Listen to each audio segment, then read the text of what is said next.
بسم اللہ الرحمن الرحیم۔ آپ جانتے ہیں کہ دنیا میں ہر دن ایک جیسا ہوتا ہے، مگر ایک دن ایسا ہے جس کے آتے ہی عرش الہی کے دروازے کھول دیے جاتے ہیں، رحمت کی سمندر کی طرح اترتی ہے اور فرشتے راستوں پر کھڑے ہو کر نیکی کرنے والوں کے نام لکھتے ہیں، اور اللہ بندوں کو پکار کر کہتا ہے، کون ہے جو مجھ سے مانگے اور میں اسے عطا نہ کروں۔ یہ جمعۃ المبارک کا دن ہے، وہ دن جو پوری امت کے لیے ایک تحفہ، ایک موقع ہے اور ایک دروازہ ہے رحمت، قبولیت اور مغفرت کا۔ آج ہم بات کریں گے جمعے کی ایسی حقیقت پر جسے جاننے کے بعد آپ کا جمعہ کبھی ویسا نہیں رہے گا۔ نبی کریم صلی اللہ علیہ وسلم نے فرمایا، جمعے کا دن تمام دنوں کا سردار ہے، اور ایک اور حدیث میں ہے جس نے جمعے کے دن کی دعا کی وہ ضرور قبول ہوتی ہے۔ حدیث میں آتا ہے کہ جمعے کے دن ایک ایسی گھڑی ہے جس میں بندہ دعا کرے تو اللہ تعالیٰ اسے خالی نہیں لوٹاتا۔ امیجن کریں کہ ایسی گھڑی جس میں اللہ تعالیٰ آپ کی ہر دعا سن رہا ہوتا ہے، اور آپ کی ہر مشکل، آپ کا رونا، آپ کا دل، سب کچھ، آپ کی تمام دعائیں سن رہا ہوتا ہے۔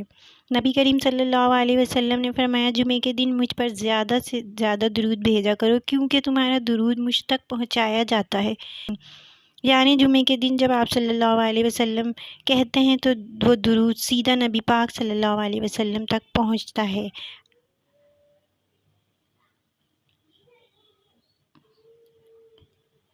اور آج زیادہ سے زیادہ درود پاک پڑھیں، اللہم صلی علی محمد وعلی آل محمد۔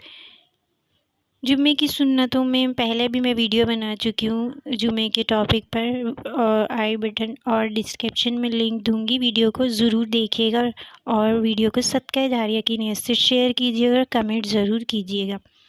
جمعے کی سنتیں: غسل، جمعے کے دن غسل کرنا، جو جمعے کے دن غسل کرتا ہے وہ بڑا اجر پاتا ہے۔ حدیث ہے صحیح بخاری کی، جو جمعے کے دن غسل کرتا ہے وہ بڑا اجر پاتا ہے۔ صاف کپڑے اور خوشبو، یہ بھی سنت ہے۔ نبی کریم صلی اللہ علیہ وسلم نے فرمایا، جمعے کے دن خوشبو لگایا کرو، اور مسواک کرنا بھی سنت ہے۔ جمعے کے دن خاص اہتمام کرنا بھی سنت ہے۔ سورہ کہف کی تلاوت کرنا، جو جمعے کے دن سورہ کہف پڑھے اس کے لیے اگلے جمعے تک نور ہی نور ہوتا ہے۔ مسجد جلدی جانا بھی سنت ہے۔ جو شخص پہلے وقت میں مسجد جائے وہ ایسے ہے جیسے اس نے اونٹ قربان کیا۔ خاموشی سے خطبہ سننا بھی سنت ہے۔ جس نے خطبے کے دوران خاموشی نہ کی اس کا جمعہ نہیں۔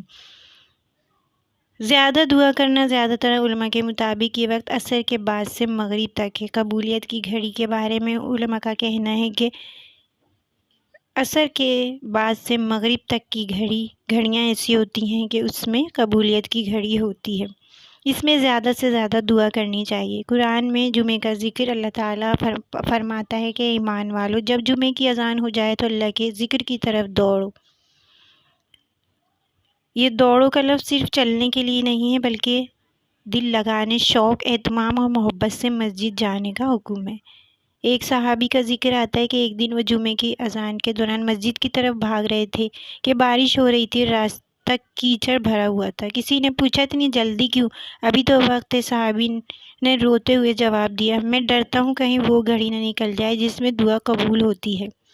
اتنے میں اچانک ان کا پاؤں پھسلا، وہ زمین پر گر پڑے۔ لوگ دوڑتے ہوئے آئے تو ان کے ہونٹوں پر یہ دعا تھی، یا اللہ میرے جمعے کو قبول کر لے۔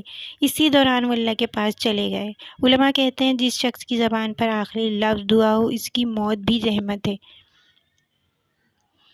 یہ دن صرف نماز کا نہیں، یہ دن فیصلے کرنے کا ہے۔ آج ہی اپنے دل سے پوچھیں، کیا میں اللہ کے قریب ہو رہا ہوں، یا میں اپنے والدین سے صحیح بات کرتا ہوں؟ کیا میں نماز چھوڑتا ہوں؟ کیا میں دل میں حسد، غصہ، بغض رکھتا ہوں؟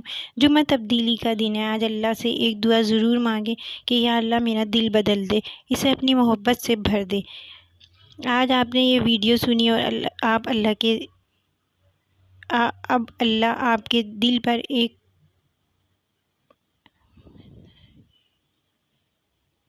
آج آپ نے یہ ویڈیو سنی، آج کم از کم 100 مرتبہ درود پاک ضرور پڑھیں۔ والدین کو ایک دفعہ جزاک اللہ یا اللہ اور دعا کریں ان کے لیے کہ یا اللہ میرے والدین کو صحت عطا فرما۔